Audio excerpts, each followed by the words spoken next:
Dia cari pasal sendiri tau. Ingat Sendiri jawab.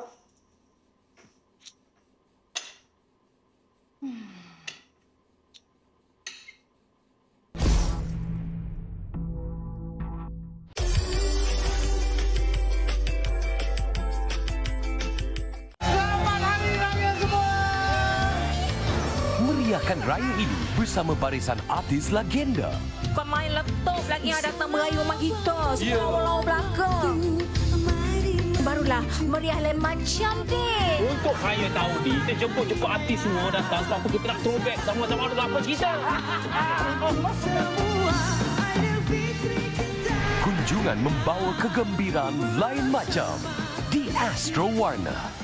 Bila pencen nanti Allah bagi ajak rezeki untuk pergi. Ajak rasa apa antara cabaran terbesar? Hei, kau dah niaga sendu.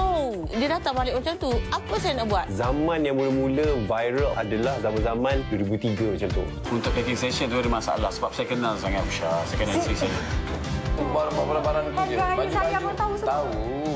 Gaya hidup anda pasti lebih sensasi setiap Isnin hingga Khamis 7 malam. Pastinya sensasi di sini. Keseronokan baru bermula. Sudah kahwin kah belum? Aksi mereka pasti buat anda terhibur. Macam bau keluar kelak, barang. Mana boleh? Aku nak buat alternator. Wah, banjir satu. Seri Ferryman. Barulah meriah lain macam di Astro Warna. Asam Munas. Like a chance to clear your hutang in the ring. Aku cuma nak sama keluarga aku. Aku nyari adik aku. Kau rasa kau kuat sangat nak lawan seorang-seorang? Nak jadi anak dara tua. Tapi itu kan pilihan aku. Kau nak berlakon? Apa kata kau berlakon jadi girlfriend aku? Saya main lapor. Aduh, nak bunuh aku. Raya ini meriah lain macam dengan Astro Sensasi. Grandma. Destinasi baru. Ada bapak baru. Awesome. Lebih mencabar. Dah takut-takut ni nak datang lagi.